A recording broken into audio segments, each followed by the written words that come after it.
All right. Bob, first of all, thank you for the opportunity to participate in your seminars or webinars. Clearly, the service that you guys offer to the industry is unique in its format. You mentioned EUEC and other shows that are out there where a number of people give papers, and the interaction that you're able to have at those doesn't nearly match what you can have in the Mcilvaine web access. So thank you again, and thank you for including Tekran in this consideration. Based on my clock now, with that long-winded introduction of this opportunity, I think I have 1 minute, Bob. I think we can give you more than that. Yeah, let me move forward, and I'm going to move quickly because I think that interaction at the end is important for people to get questions and have an exchange opportunity. So let's move to the next slide. I think most people on the line know that, in short, moving through this process here, that the cement industry, Portland cement industry in the U.S. has 3 years roughly to comply with the EPA MACT regulations, and adding to the mix are not only new parameters that have to be monitored, like mercury, total hydrocarbons, PM, and HCl, but a whole host of new pollution control equipment that will need to be installed and operated and optimized and maintained. There's also, Bob mentioned the EUEC show and the analogies between the coal-fired power plant industry and the cement industry, and we learned some new terms out there relative to the last point on my slide, which is that the overall situation for coal-fired plants and perhaps some cement plants is that some of the units may be retired versus comply with MACT, and then some will continue to operate. The terminology we heard out at EUEC is the ones that will stay in action are called anchor plants, and the ones that may be at risk that will be retired are called heritage. And Bob, when I heard the word heritage, I thought of you and I. Move on to the next slide here. I think the highlight here is that probably the second bullet here is that there's some new technologies that will be applied, and activated carbon injection, some people call it PAC, powder activated carbon, will be used, and EPA also looked at some wet scrubbers in their MACT review.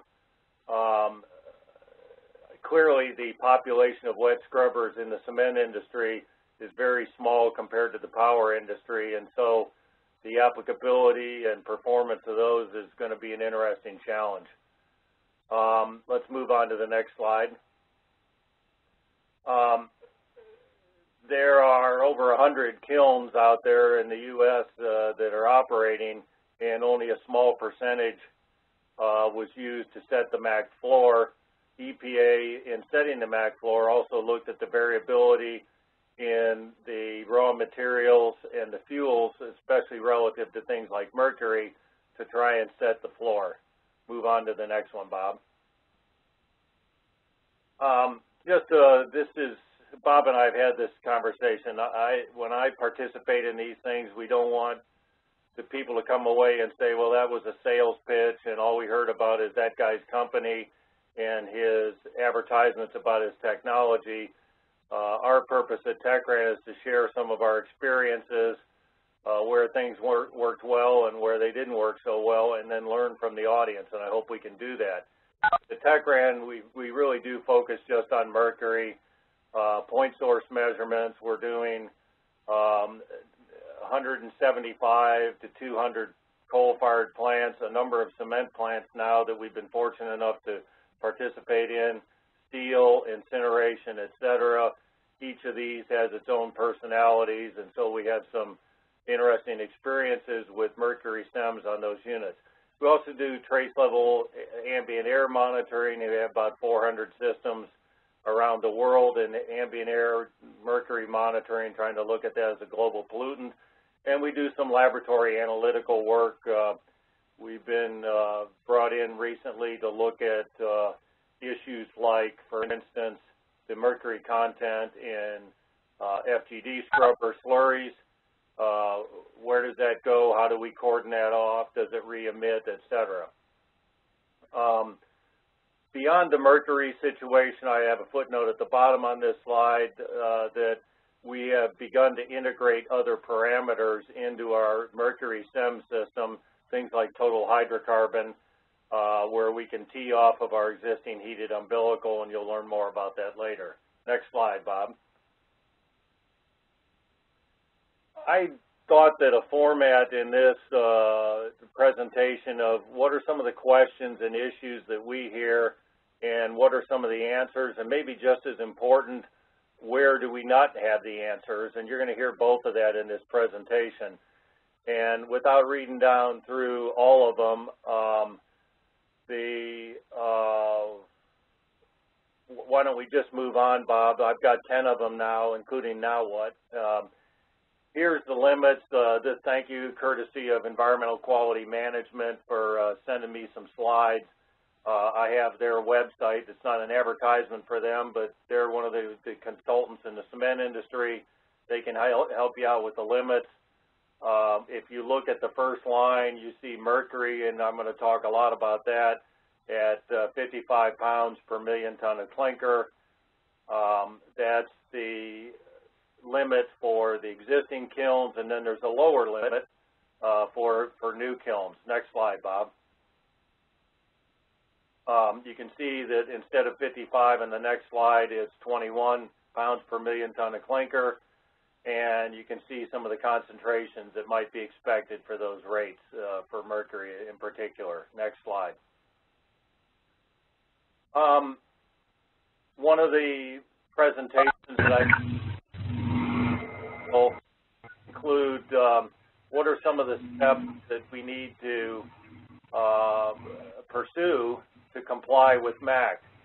And you could probably talk to 10 different people and get 100 different steps, but the bottom line is, assuming that some of the key issues are done in series, and obviously a number of things can be done in parallel, it might take as much as 48 months to comply, and we have 36 months or less right now left in the calendar from Portland MACT compliance. A couple of highlights on that. I think one of the big pacing items will be not only getting appropriate baseline data for the various pollutants, many of which are new, but then trying to design the appropriate abatement system for these new parameters.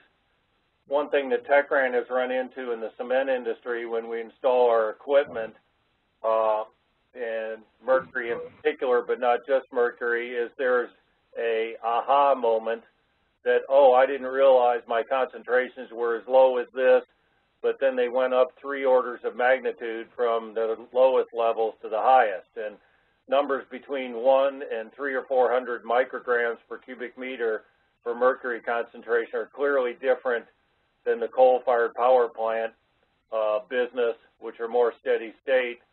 Superimposed on that is not only the variability of the elements in the raw mix, elements like mercury, but also the variability in kiln operation. The response I got at one meeting, Bob, on this table is that, hey, Karl, you left out something important. And I said, what is that? And the important step was management approval of the budget, including the process we alluded to at the beginning of deciding which plants may be retired versus how to comply and what are the economics of that. That's not an easy back-of-the-envelope calculation, and I'm sure that people are looking at that and challenged with that hurdle that they have to face right now. So getting baseline data and then thinking about the pollution control equipment or process strategies is going to be time-consuming. And frankly, my view is that we're almost out of time right now unless we get started yesterday. Next slide, Bob. The ranges of pollutants, I talked about that, orders of magnitude. And that makes it difficult to understand how do you apply pollution control equipment. Also, how do you set up your SEM system to address that range of pollutants? Next slide. What are the abatement strategies? EPA did focus on activated carbon injection, but there was also references to scrubbers.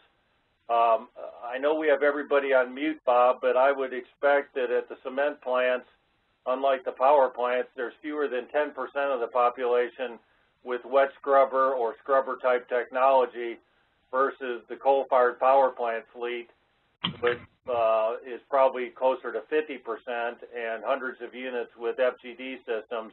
So the operating base and experience with scrubbers is limited, and in fact the operating base and experience with powdered activated carbon or ACI is limited as well.